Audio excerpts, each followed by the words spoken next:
Hey everybody, my name is Caleb Rothy, and I'm joined tonight by Mark Thurston. I'm the Percussion Education Coordinator, and Mark is the Director of Percussion for WGI Sport of the Arts.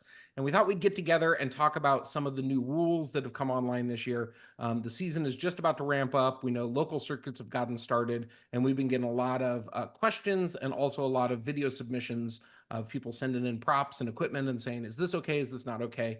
And so now that we've had a chance to kind of see what's out there, we wanted to touch base on a couple of the most common questions that are coming up. So, Mark, I'm going to turn it over to you.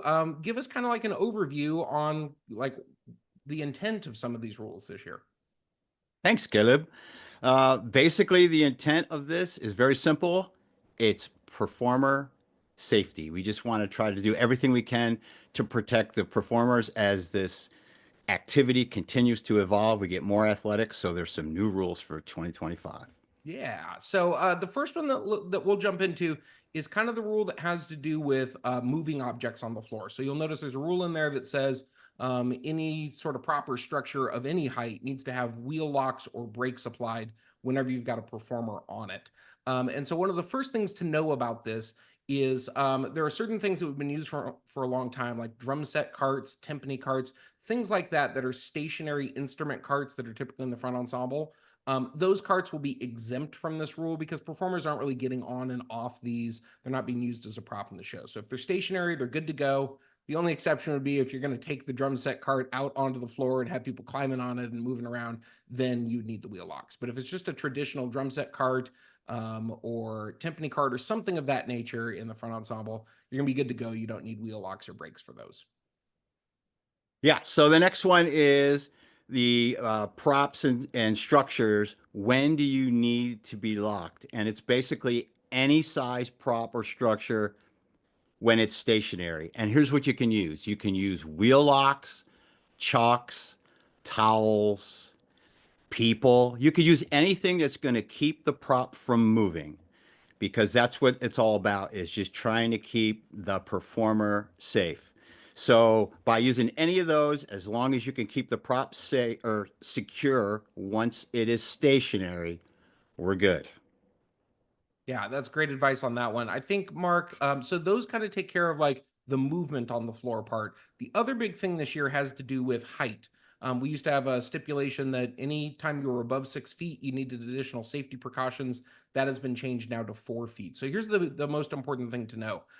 Anytime a performer's lowest point of contact is above 4 feet, you've got to do one of the following three things. You either need safety railings around that surface or the platform that the performer's on, and that's got to be around 50% of that.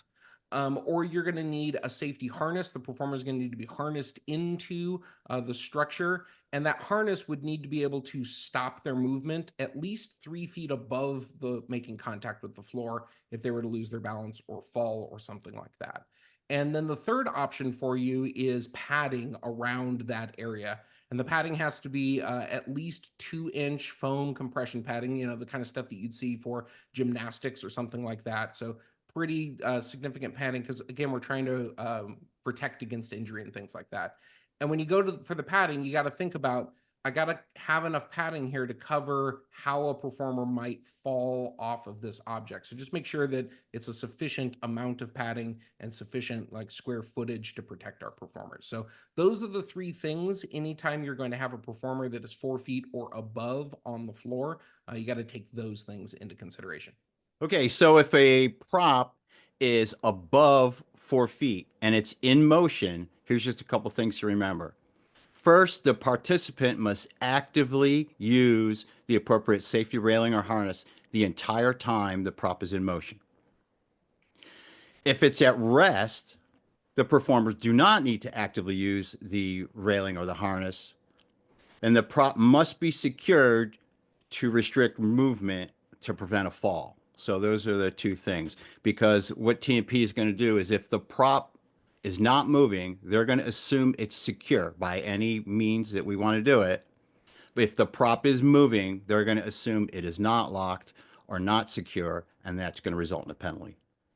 So again, those are all the advisory things. Anytime you're going to place a performer above 4 feet on the floor.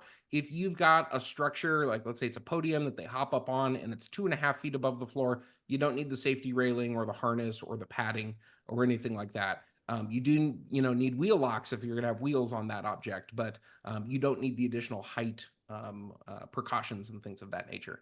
The one other thing to keep in mind is you can go 6 feet, 7 feet, 8 feet, 9 feet, as long as you've got the right safety precautions, but you can't do anything that is above 20 feet. So that's the absolute max that you can get a performer above the ground inside the arena or the gymnasium. So just make sure you're taking care of that as well. Okay, so Mark, do you have any other advice for folks that maybe have props that they're not totally sure about or use cases in their show? Yeah, the best thing to do is send us a video clip, whether it's a clip of your application or a video, and just say, hey, at 3 minutes and 25 seconds, this is what I want you to look at. Because we're getting a lot of pictures. Somebody will send us a picture of a prop. The problem is we need to see the application because the prop might look okay, but then what you're doing with it is a little unsafe. So we want to make sure that's taken care of. So just get it to us to get a ruling on it. And the best place to send that is straight to Mark. His email address is mark@wgi.org. You can send it to him. He'll take a look at it and give you a ruling on that if it's something that maybe you're not totally sure of. We think in general, like 80% of these you're going to be able to figure out just by taking a look at the rules in the rule book. But for anything that's kind of a gray area, send that on in so that we can get some eyeballs on it. All right, Mark, let's wrap this thing up.